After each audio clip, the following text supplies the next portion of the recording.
My name is David Hubert Lawrence, and this is my story. I was born on September 11th, 1885 in the United Kingdom. At the age of 19, I became a compulsive writer and began writing my first poems. From 1906 to 1908, I attended Nottingham University, where I earned my teaching certificate.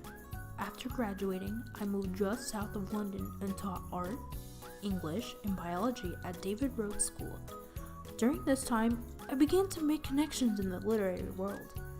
My first novel, The White Peacock, was published in 1911, and by 1912, I wrote my second novel, The Trespasser, and I decided to quit my job at Davidson Rhodes School to be a full-time writer.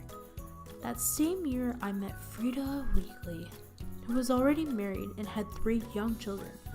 Frida abandoned her children and left with me to Germany, where we stayed with her parents. While staying in Germany, I was arrested and accused of being a British spy. Luckily, I was quickly released after Frida's father intervened.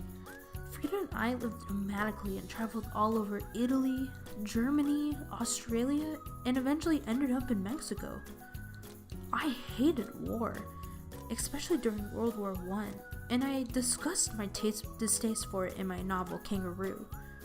We left Mexico in 1925 after I was diagnosed with tuberculosis.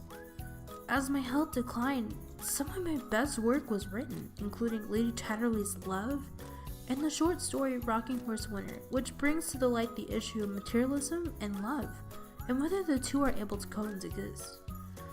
On March 2nd, 1930, I died at the age of 44 from complications due to tuberculosis. Although I am considered a famous author now, it took 3 decades after my death for my work to be accepted by the general public. Some of my work was considered controversial, especially with the modern feminist movement. In 1960, I was the subject of the most publicized literary prosecution in English courts when Penguin Books was found not guilty of violating Britain's Obscene Publications Act for publishing Lady Chatterley's Love, which explored the sexual relationship between an aristocrat lady and a working class man.